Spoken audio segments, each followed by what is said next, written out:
Now, for more on what the federal lawsuit against AT&T and how the Wall Street giant is responding, I'm joined by Michael Archbold. He's the former CEO of GNC. Welcome to the show. Thanks, Rachelle. Pleased to be here. So as we know, the Trump administration is trying to block this merger between AT&T and Time Warner, but this seems to be against Trump's pro-business nature. So what are the main sticking points? Yeah, it's interesting because DOJ, for its part, is going to have to contend that this combined company has such pricing power that it's going to be able to push big price increases onto its rivals, the DirecTV rivals, and that in turn they would be passing those prices on to consumers, thus making this something not favorable to the consumer. But AT&T, for its part, is going to turn and say, well, we don't have that kind of pricing power, given that we're sitting with 25 million subscribers, compared with the likes of the Amazons and the Googles, who have over 100 million subscribers already, or in the Netflix, who has over 100 million subscribers as well. So they're going to be looking at that and saying that they really don't have that kind of pricing power. And in fact, they need to be able to get the content to combine with their delivery in order to be competitive with those very strong, well-financed companies. Now, it's interesting because we know that President Trump often tweets about his disdain for CNN, a company that's tied to the merger. So what's at stake here in terms of conflicts of interest or the intent behind the Justice Department's lawsuit?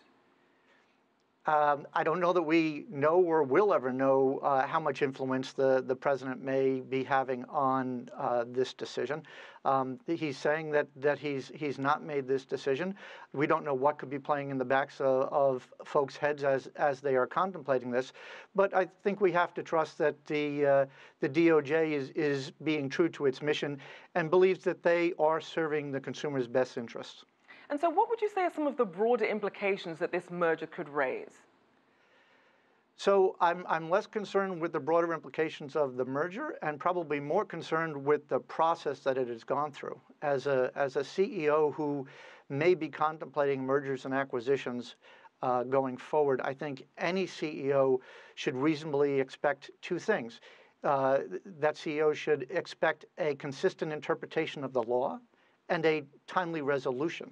And I think on both of those fronts, so far, the DOJ has fallen short on some of those expectations. They may still come to the table and negotiate, but so far, I think they've not lived up to those expectations.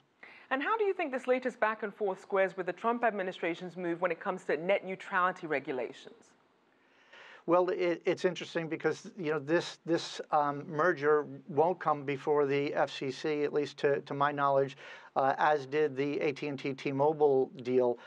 So I don't know that that's going to be as much of an influence, and I think we can take Randall Stevenson's word and his statement that says his terms of providing carriage will prevent him from doing anything other than from favoring any kind of content.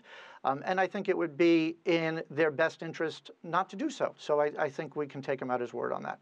Now, you're uniquely positioned as a former CEO to have your own experience with this. So what else, as a business leader, should they be keeping an eye on as these lawsuits and these issues with net neutrality unfold?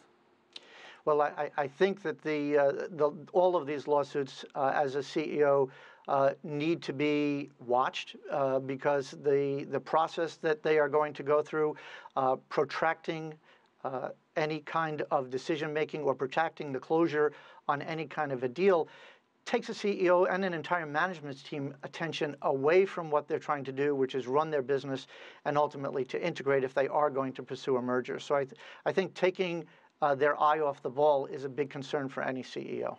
Now, since this is a relatively unique case, what, if anything, do you think this implies about mergers and acquisitions going forward? Is this just unique to this situation, or can we expect perhaps a trend? I can't imagine that this would be the start of a trend. As I said before, I think we have to assume the DOJ believes that there really are some anti-competitive or antitrust issues here.